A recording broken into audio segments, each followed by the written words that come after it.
This year is the first year that it had passed 12-year compulsory education. Free. We pay. Free. Starting this year, our government. Well, what good is it if it's not free? You can't compel people to go to private school. We have laws that compel people to do up to 9 years. Right. And for tertiary education, I think only about 30% of the cohort is going to college. Why? And you know we have a big problem with the associate degree holders. Only about 10% going to college, and they have difficulty finding jobs.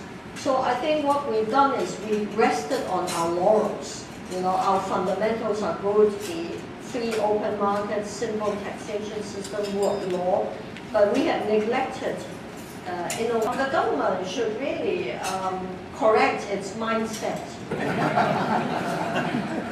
It's hard, you know, because our government, I have worked in government, so I know most of us don't have the sort of industry background as the captains of industry like Morris Chang or Li Guoping of Taiwan had.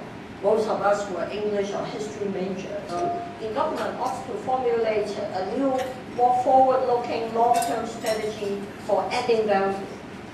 Things like giving tax credits for R&D, encourage our entrepreneurs, our manufacturers in the Pearl River Delta to do more R&D. You know, learn new ways of creating value, okay, so and change the whole mindset. There's a good specific thing. Yes. Encourage R&D. Now, would I do that with tax credits, or how would I do it? That's one way of doing it.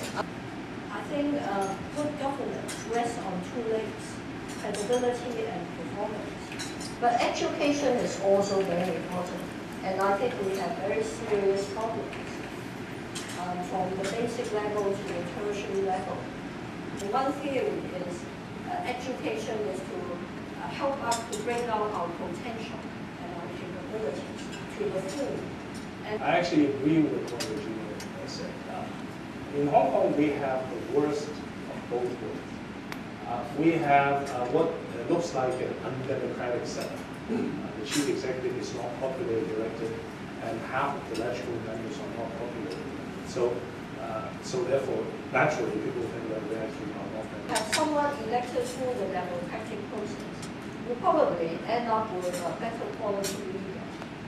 Someone who not only has democratic skills, but has gone through the process of connecting with people, knowing what they want and how to deal with popular demands. A proportional representation. You don't need to take all to win. You need only 30,000 votes to win on Hong Kong Island. And there's always anger in any society. And the people will always choose someone to represent them, inventing their anger. So there's always room for long hair or banana throwing to the look. But if you throw it open to the people to elect a team who's going to take tough decisions, then why does competitiveness matter? I think competitiveness is about creating value. And because Hong Kong is an expensive city, if we are not able to create more higher value-added goods or services, our standard of living will decline. And basically, there are two ways of doing it. By making use of technology, or you do it by brands, arts and design. Louis Vuitton, look at their advertisement, LV bags, they are an experience. You sell a culture, you sell an idea, and that's what you're doing also in transforming your porn into a heritage. But if you look at the figures, the financial industry employs only about 160,000 to 180,000. The per capita GFP contribution is large, but in terms of numbers employed, it's not providing enough job opportunities and not sufficiently diversified job opportunities to make Hong Kong attractive to talents of different backgrounds.